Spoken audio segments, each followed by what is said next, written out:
Siapa yang pengen lunaskan utangnya? Cuma Oh, punya utang berarti? Gimana punya Semua. utang? Ah, oke. Nah, maka hari ini saya tidak akan bicara yang canggih-canggih. Berarti sepakat kita semuanya ingin wujudkan itu, ingin punya hidup lebih baik, ingin punya finansial yang cukup. Saya ngebahas, ada nggak orang yang ngerasa sudah berjuang mati-matian untuk mewujudkan impian dan cita-citanya, tapi sampai hari ini bahkan satu pun impiannya belum terwujud? Ada? ada. Ada. Nah, dari salah satu pembelajaran yang saya coba lihat kawan-kawan, banyak orang itu tumbang atau tidak berhasil, dia selalu melihat faktor-faktor yang besar dalam kehidupan. Dia lupa hal-hal remeh-temeh, bahwasanya uang 1 miliar itu jadi 1 miliar, karena ada uang 1.000 rupiah, betul?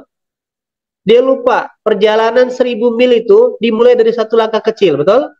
Dia lupa bangunan yang tinggi itu dimulai dari satu bata yang disusun, betul? Nah, sebagaimana ada ada monyet yang sangat kuat sekali.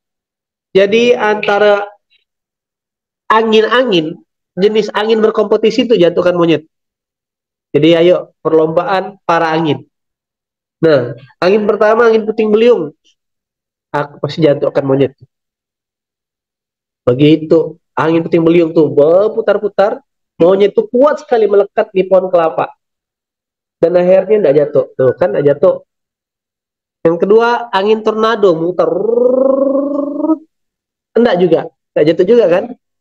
Nah, akhir kata angin yang ketiga, kontestan yang ketiga, angin sepoi-sepoi. Kalau lihat cara aku mainnya, dibisiknya pelan-pelan, ditiupkannya, nyaman juga kata monyetnya. Ketidup monyet itu jatuh, kelepuk, menang, angin sepoi-sepoi. Nah, artinya dalam kehidupan ini, banyak orang-orang besar itu, orang biasa tak terwujud itu bukan karena tidak bertindak besar, dan orang besar itu jatuh bukan karena kesalahan besar, tetapi karena kesalahan-kesalahan kecil yang dia abaikan. Oke? Nah, itulah kenapa sekelas Nabi Sulaiman benar-benar karena yang dikuasainya, diamanahkannya adalah sebuah kerajaan yang besar, pasukannya banyak, yang diminta tuh sampai semut pun diperhatikan Nabi Sulaiman kan? Maka lahirlah doa surah An-Naml ayat 19 kawan-kawan. Nah, saya ingin cerita apa kaitannya dalam kehidupan manusia.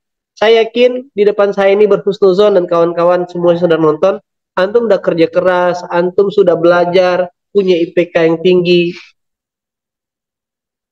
Ada juga salah satu kisah kejadian, ada rombongan kontestan perusahaan kontraktor minyak di Indonesia, diundang sama kerajaan Malaysia untuk diskusi tentang apa namanya, tentang pengeboran minyak untuk Petronas kalau tidak salah saya. Diundanglah kontraktor-kontraktor hebat nih, orang-orang profesional ini berkunjung untuk mendiskusikan proyek yang nilai triliunan ini ke Malaysia.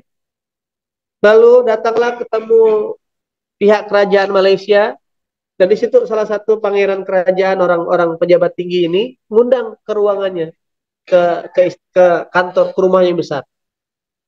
Tadinya insya Allah proyek ini sudah menuju kepada 90% deal.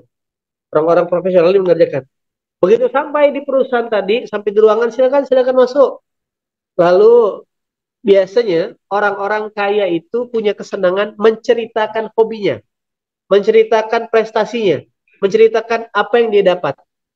Nah, begitu masuk ke ruangan itu diceritakan, alhamdulillah, silakan, cek, masuk.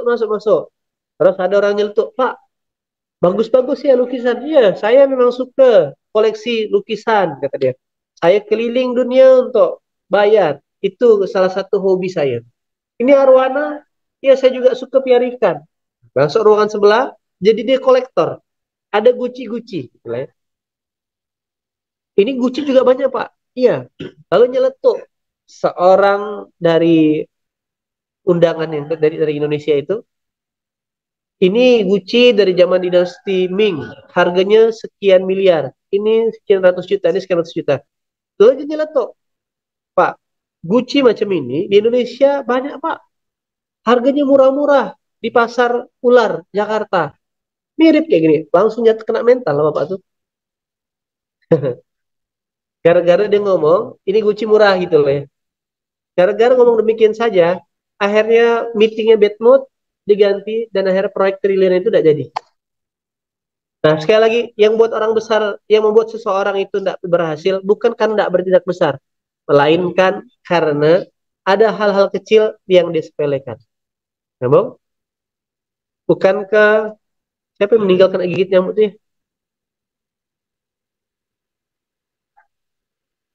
Nabi Sulaiman dalam dalam singgasana akhirnya kena makan rayap kan? Imam Syafi'i atau siapa sih lupa? Oh, Zulkarnain. Nabi Zulkarnain meninggal kena gigit nyamuk. Nah, ya kan? Orang yang membuat tembok untuk Yajud dan Ma'jud wafatnya karena kena gigit nyamuk. Maka hati-hatilah dengan nyamuk Aedes aegypti. Hindari malaria. Nah, saya ingin cerita ada habit-habit yang menurut kawan-kawan biasa, tapi itulah penyebab banyak orang tuh jadi bodoh, tidak bergairah, tidak punya impian, bebal, tidak dapat ilmu. Apa itu salah satunya? Ya kan? Salah satunya adalah, ya kan? Jangan pernah, catat ya, jangan pernah sekali-sekali makan dan minum pakai tangan kiri. Ini hal sepele. Makan dan minum pakai tangan kiri. Kenapa? Karena kata Rasulullah, iblis itu makan dan minumnya pakai tangan kiri. Satu ketika ada seorang hafizul Quran. Siapa? Hafizul Quran. Jadi hafizul Quran ini 2 bulan terakhir ini sedang mengalami ketidakstabilan fisik dan emosional. Sampailah akhirnya, dan susah banget murojaah. Sampailah akhirnya dipanggilkan seorang peruqyah, dan begitu ruqyah terjadi aktivasi, on dia. Teriak-teriak, ditanya sama peruqyahnya, siapa kamu? Aku udah lama di dalamnya, gitulah ya. Tulis-tulis kayak gitu ya. Terus kapan kamu di dalam sini? Aku sudah lama mengincar dia karena aku tidak suka dia ngaji. Gimana cara kamu masuk? Di saat dia minum pakai tangan kiri. Itulah iblis yang masuk. Bayangkan hafizul Quran gara-gara minum pakai tangan kiri, setan masuk. Apalagi kita yang belum sampai 30 juz. Jangan-jangan setan udah bikin komplek di dalam. Terus kan? Nah, maka hati-hati. Ini hal remeh-temeh. Ada enggak? Sering enggak ngeliat orang minum pakai tangan kiri? Oke. Nah, apalagi di restoran-restoran makan pakai tangan kanannya, pakai sendok, ataupun makannya pakai garpu. Itu jebakan Batman kadang tuh. Makan stick, makan, masuk tangan kiri. Jadi kalau pas tangan kotor gimana? Ambil gini, nah gini cara minumnya. Gitu kan, Pak. Maka ingatkan, saya awal-awal dulu kalau sambil jalan, kalau ada di sekeliling misalkan santri minum pakai tangan kiri, saya bilang denda 5.000 sampai latihan. Karena orang itu yang kadang akhirnya, kan Allah sudah sebutkan di Quran, ada iblis yang bersemayam di hati, iblis yang masuk ke dalam darah kita, dan kalau sudah masuk, maka di surah Al-Mujadalah, surah ke-58 ayat 19 yang terjadi. Istahwaza alahumus syaitanu fa'angsahum zikrallah. Dan setan telah menguasai kamu, kata Allah, dan membuat kita lupa untuk mengingat Allah. Nah, maka kita belum bicara syahwat, belum berbicara nafsu, belum berbicara kemungkaran. Ini baru berbicara habit, yang habit ini jadi jalan pintu masuknya setan. Kayak gitu. Coba angkat tangan kanannya. Tepuk kon sebelahnya. Saudaraku, saudaraku. Sekarang aku tahu kenapa kita belum pintar. Kenapa malah? Kenapa gampang ngantuk? Jangan-jangan setiap kita makan, minumnya pakai tangan kiri. Minumnya mulai besok, kalau aku lihat kamu minum pakai tangan kiri, maka ridhoi aku untuk menyiram kamu. Oke, sepakat ya? Jangan digunakan dikit lagi ya. Oke. Jadi apa hal sepele yang pertama? Jangan makan dan minum pakai tangan Kiri. Oke. Yang kedua.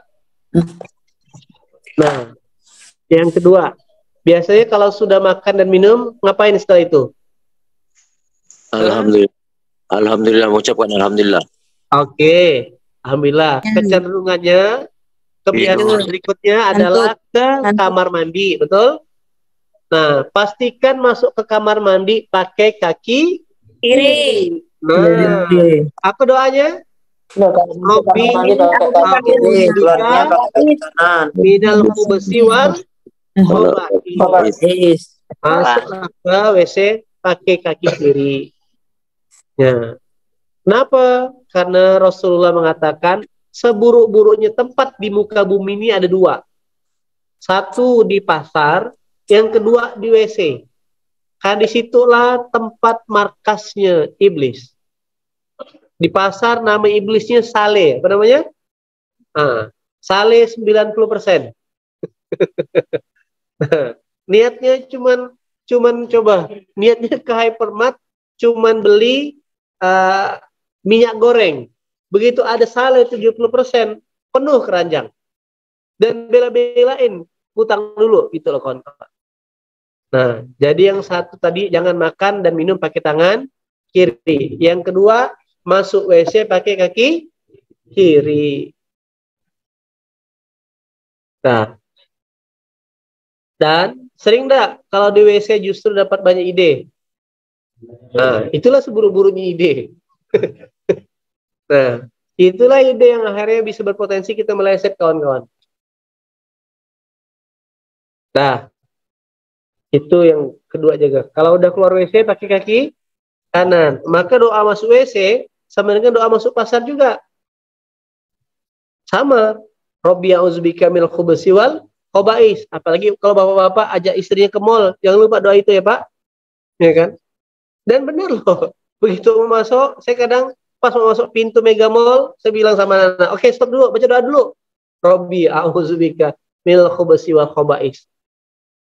Nah, kelihatannya sepele, tapi itulah minta perlindungan daripada Allah akan ancaman setan tadi. Oke, itu yang kedua. Yang ketiga, tulis besar-besar, jangan coba-coba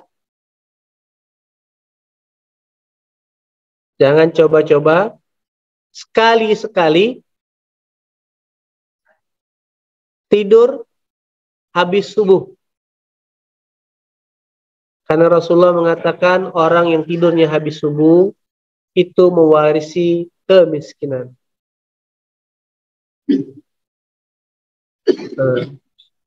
Saya ngerasakan itu 15 tahun yang lalu. Kenapa udah kerja keras tapi kok belum berhasil, belum sukses. Nggak ngerti, saya pikir ya udah nggak masalah habis sholat subuh, waktu zaman ngekos di Gejayan, ya udah habis sholat subuhnya di masjid. Tapi habis sholat subuh balik lagi ke kamar, tidur langsung. Ya kalau malaikat tuh boleh kesal gitu ya. Tadi minta rezeki, minta jodoh, minta harta. Giliran saya ngantar, tidur pula. Ya kan? Wes balik lagi malaikatnya. Maka jangan sekali-sekali ngapain? Tidur habis subuh. Apalagi buat mama kadang sejuk Ustaz. Udahlah dia tidak habis subuh, dia ngajak suaminya pula. Sini lah Pak. Udahlah. Assalamualaikum lah dia. Ya, bahasa santai, jangan tidak habis subuh, ngantuk Ustaz. Bahkan kalau saya di musola, anak saya sendiri kalau ngantuk berdiri saya bilang ngajinya. Lawan. Karena yang berarti kan gini, jangan tidur habis subuh. Kadang ada juga santri yang kepintaran. Berarti Ustaz kalau tidak boleh tidak habis subuh, mending jangan bangun subuh Ustaz. Nah, itu namanya kepintaran. Oke. Nah, yang pertama tadi apa? Jangan makan dan minum pakai tangan kiri. Yang kedua, masuk kamar mandi pakai kiri. Masuk WC pakai kaki kiri. Tempat yang buruk di muka bumi di mana? Kamar mandi Pasar. Yang ketiga apa tadi? Jangan tidur habis salat subuh. Gimana kebiasaan Rasulullah? Karena Rasulullah sudah mengatakan subuh itulah letaknya keberkahan. Di surah Al-Isra ayat ke-78, sholat subuh itu Allah pisahkan sendiri, kawan-kawan. Teman-teman tengok ya. Surah subuh. Oh,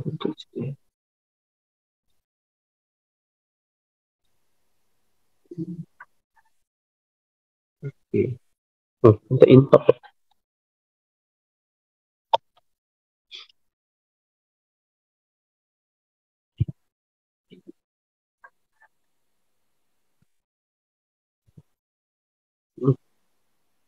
Ini kecanggihan.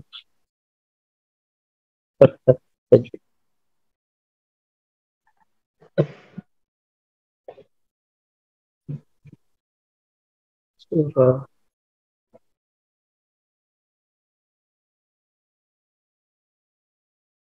Al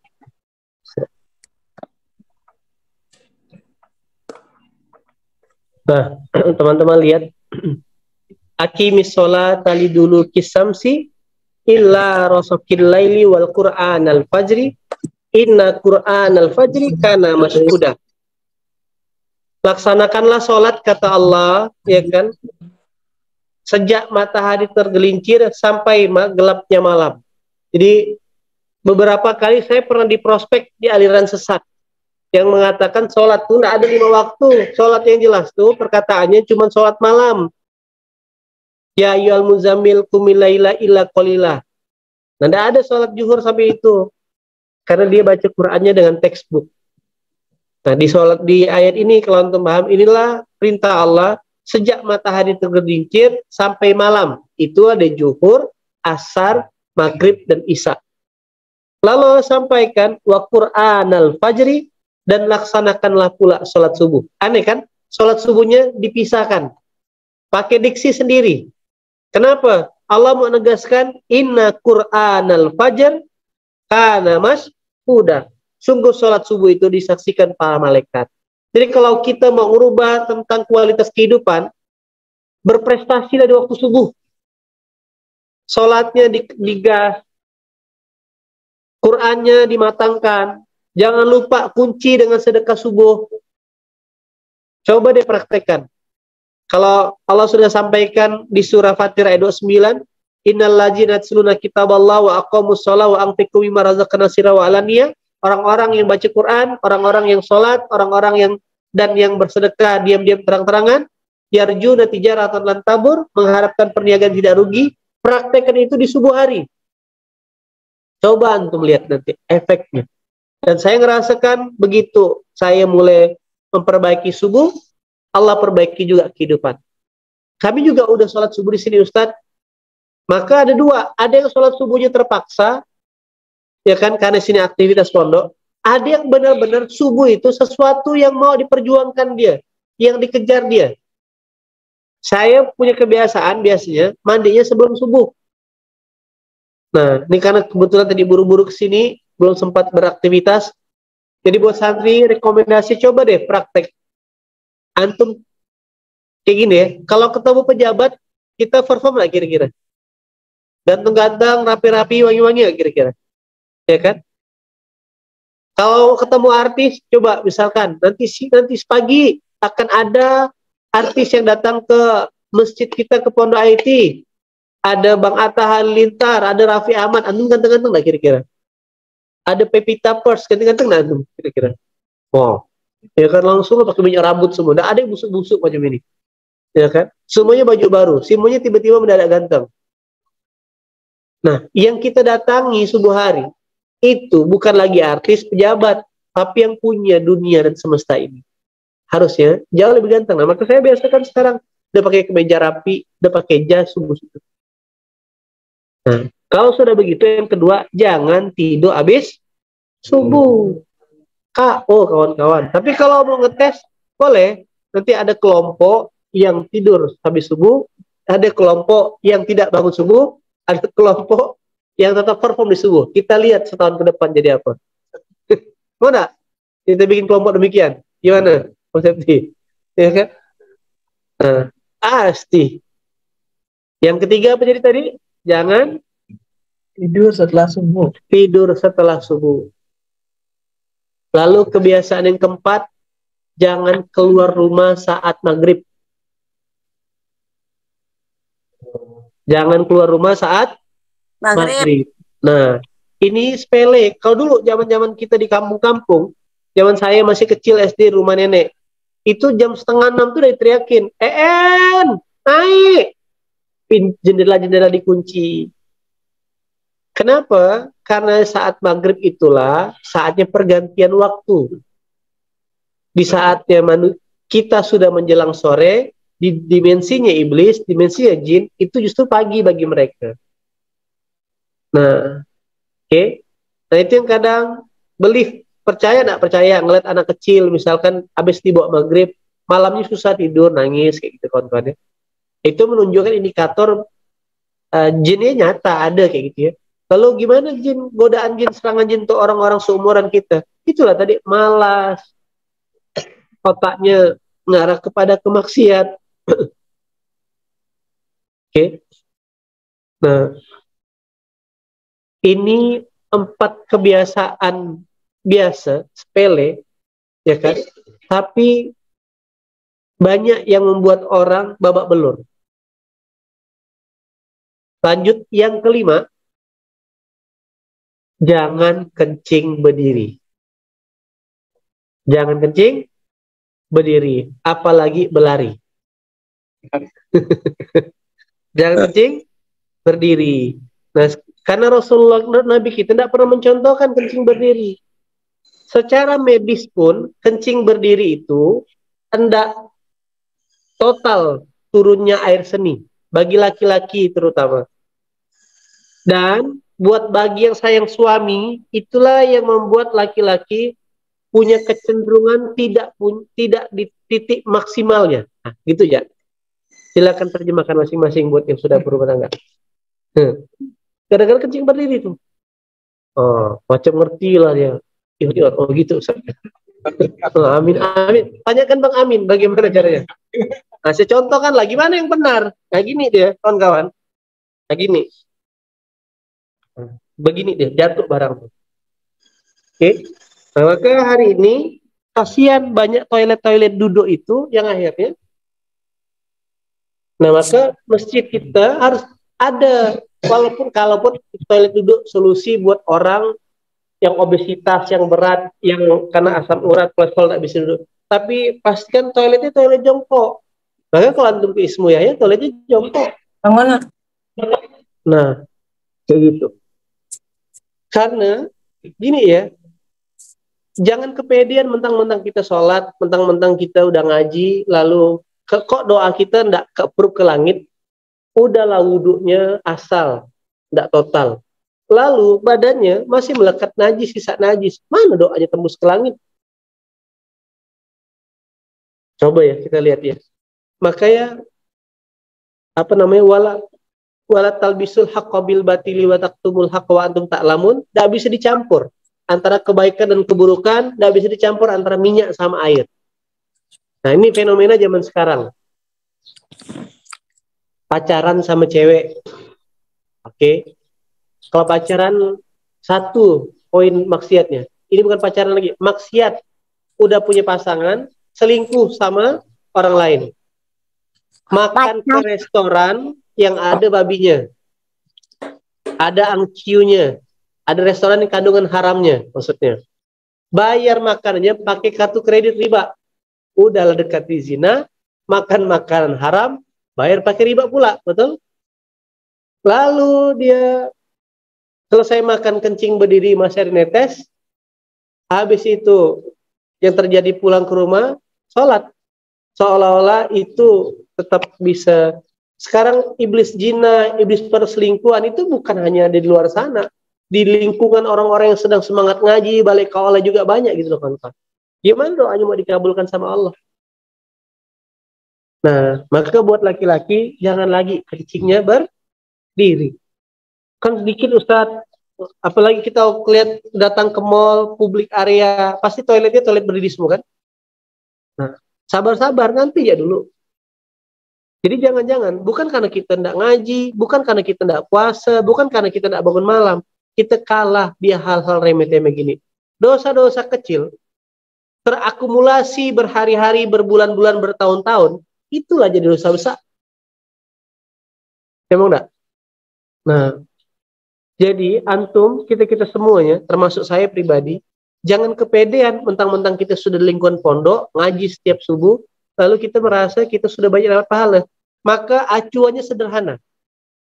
Apa indikatornya Ustadz? Indikatornya, kalau hidup kita belum baik hari ini, maka pasti banyak tindakan kita yang belum benar. Itu indikatornya. Coba ulangi. Kalau hidup kita belum baik hari ini, pasti banyak tindakan kita yang masih yang belum betul. benar. Nah, gitu cara berpikirnya. Ustadz, saya sudah sholat malam, saya sudah ngaji Ustadz, tapi kok tidak kelar-kelar. Persoalan, ternyata sholatnya tidak diterima karena ngaji. Ternyata selama ini setan masuk jadi pengontrol dia. Minum pakai tangan kiri, masuk toilet pakai kaki kanan. Oke, satu apa tadi yang dilarang Allah? Yang dilarang Rasulullah. Jangan minum. Jangan makan dan minum pakai tangan Kiri. Yang kedua, Masuk. Jangan masuk WC pakai kaki kiri. Yang ketiga, Jangan coba-coba tidur habis subuh. Yang keempat, Jangan keluar rumah saat maghrib. jangan keluar rumah saat maghrib. Oke. Yang kelima, Jangan kencing berdiri. jangan kencing berdiri. Apalagi berlari. Nah, indikatornya apa tadi? Kalau hidup kita belum baik, pasti ada tindakan kita yang belum benar. Apa indikasi kebaikan? Apa indikasinya, indikatornya baik itu? Hidup kita ini tak lagi mikirkan diri sendiri, punya kebermanfaatan, hadirnya ketenangan, bisa punya nolong banyak orang. Itu cara berpikirnya kawan-kawan. Tapi kalau hari ini, di depan saya nih, adik-adik saya ini, usianya sudah usia balik, usianya usia produktif, ya kan? Umurnya udah 20 tahun ke atas, masih belum punya perancangan tentang masa depan, masih belum bisa pikir tentang kemandirian, pasti ada yang salah. Jadi, gini cara berpikirnya ya. Hari ini tuh generasi-generasi sekarang jauh sekali dengan kategori yang kita sebut sebagai generasinya Al-Fatih, generasi Salahuddin Al-Ayyubi, generasi Usama, ya kan? Di mana mereka usia 17 tahun, usia 20 tahun, itu bukan lagi berbicara keuangan, tapi sudah bicara penhalukan. Betul? Lah kita, umur 25 tahun, 30 tahun, baru mau mulai. Nah kenapa? Karena sejak tadi itu, saya ketemu orang, itu kenapa Rasulullah tuh sampai minta perlindungan daripada kemalasan kawan-kawan. Kalau orang itu, saya lebih punya kesempatan mengubah orang, maksudnya bukan mengubah, lebih senang menasihati orang yang melakukan maksiat ketimbang menasihati orang yang malas berbuat. Itu jauh lebih parah sebenarnya. Kalau pelaku maksiat, mungkin dia belum ketemu jalan untuk berubah. Tapi kalau orang yang malas, itu dia orang yang melangkahnya nggak mau gitu loh. Nah, salah satu kemalasan itu penyebabnya iblis memang. Akhirnya ketika tekanan hidup sudah mulai datang, tanggung jawab hidup sudah mulai datang, baru caranya instan. Nah, begitulah. Maka teman-teman di Pondok IT di sini, Rasulullah antum sudah ada Musrif, sudah ada Ustadz Amin, sudah ada Bang Septi, Bang Rido, Izwan yang ngajarin. Nah, maka besok apalagi insya Allah hari ini ada Ustadz Farid. Tahu Ustadz Farid? Udah pernah ketemu kemarin. Nah, usianya masih 22 tahun. 23 sekarang. Allah takdirkan sudah hampir menyelesaikan 30 juz. Allah takdirkan sudah punya anak. Allah takdirkan udah bisa mimpin. Nah, harusnya. Maka bahkan saya bilang di pondok, standar terendah anak muda tuh Ustaz Farid. Kayak gitu. Begitu antum udah pegang Quran, yang lain insya Allah berjalan. Nah, maka saya husnuzon yang besar-besar kawan-kawan kerjakan. Siapa yang baru tahu tidak boleh kencing berdiri? Ada enggak? Yang baru tahu tidak boleh kencing berdiri? Oke, sebelumnya masih kencing berdiri? Apa-apa. Yang lain udah tahu semua? Siapa yang udah tahu tapi masih kencing berdiri? Itu kan? Yang sepele. Oke. Nah, itu hal-hal remeh-temeh yang coba dipraktekkan ya kawan-kawan ya. Nah, teman-teman yang di rumah, ya kan? Sampaikan kepada keluarganya, sampaikan kepada pasangannya. Nanti teman-teman di RCH, Bang Wahid, di Al Khairat, lalu di teman-teman di Jalan Cahaya, Jalan Langit, tolong hal-hal yang remeh-temeh ini, hal-hal kecil ini, 5 hal kecil tapi berdampak besar ini, dibuatkan SOP-nya, dibuatkan posternya, agar kawan, termasuk misalkan di toilet ditulis, jangan masuk pakai tangan kiri, tangan kiri. Jangan masuk pakai kaki kiri. Di tempat makan ditulis, ya kan, makan dan minum pakai tangan kanan. Nah, itu rasa-rasanya. Tidak ada cara yang canggih-canggih kawan-kawan. Saya khawatirnya ngajarkan kawan-kawan yang tinggi-tinggi, tapi ternyata hal yang kecil, yang remeh-temeh, justru kita malah kebablasan. Oke? Nah, sampaikan, bikin quote-nya, bikin informasinya, siarkan. Ini untuk kebaikan semuanya. Oke? Nah, maka yang jauh lebih penting adalah, sekali lagi, yang membuat kapal Titanic tenggelam itu bukan karena ditabrak dan ditembak pakai basok yang besar. Berawal ada bocor dari satu karam yang kecil yang tenggelam semuanya. Nah, sama. Yang membuat satu entitas, yang membuat satu organisasi kecil, baik keluarga, pondok, masjid ke perusahaan, tidak bertumbuh, bisa jadi kita sudah husnuzon, bukan maksiat-maksiat besar, tapi maksiat-maksiat kecil yang menjadi celah pintu masuknya iblis. Gitu kawan-kawan. Pantas bebal, pantas tidak paham, pantas malas, pantas tidak punya impian. Makan pakai tangan kiri, masuk toilet pakai kaki kiri, maghrib pasti nongkrong di luar, tidur habis subuh. Udahlah, kalahlah sudah, gitu lagi. Ya kan? Mungkin, tidak mungkin. Bang Amin, Ustadz Ruli, tidak bisa ngontrol kawan-kawan 24 jam. Ya kan? Apalagi santri kalau udah pulang ke rumah, ke kampung halaman masing-masing, pasti habitnya berubah. Dan hobi yang paling disenangi santri kalau pulang adalah tidur, betul nggak? Ya kan? Tidur aja deh. Nah, begitu kawan-kawan yang dirahmati Allah. Mati semoga. Nah, semoga bisa dipraktekkan, bisa diamalkan, dan bisa disiarkan kepada seluruh saudara-saudaranya di kampung halamannya masing-masing. Oke, itu masalah saya pagi hari ini, ya kan, yang disampaikan. Tolong ingatkan ya, tolong ingatkan kepada keluarganya, kerabatnya, hal-hal remeh-temeh ini. Karena sekali lagi, gini, yang rumit dan sulit itu adalah ketika kita tak sadar kita sedang bermaksiat. Saya ulangi, yang rumit dan sulit adalah ketika kita tak sadar kita sedang bermaksiat. Kalau dia bermaksiat tiba-tiba bergegar hatinya, alamak kok aku kayak gini ya, itu mending cepat-cepat bertobat. Tapi kalau dia tak sadar, maka dia sedang menikmati maksiatnya terus-menerus, ya kan? Bagaimana kadang orang, mohon maaf ya, udah masuk penjara korupsi, terus keluar masuk penjara lagi. Orang narkoba juga demikian. Misalkan pakai narkoba ke penjara, keluar pakai narkoba lagi, karena dia ngerasa saya nggak ngapa-ngapa.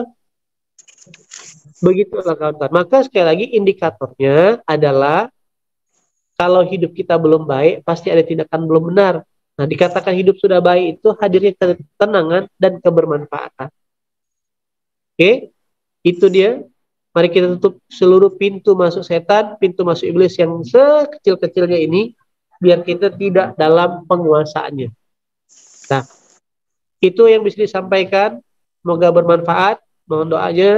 Ya kan, insya Allah hari ini kita buat dari teman-teman yang seluruh Indonesia, hari ini kita akan peresmian masjid sejuta pemuda. Ya kan? Peresmian masjid sejuta pemuda. Pemuda peradaban. Sejuta pemuda kemarin di sana. Banyak sekarang pemuda. Masjid Pemuda Peradaban di Kabupaten Bantul, Ngayogyakarta. Oke kawan-kawan, makasih banyak. Itu yang bisa disampaikan, yang baik-baik dari Allah, yang kurang dari saya pribadi. Assalamualaikum warahmatullahi wabarakatuh.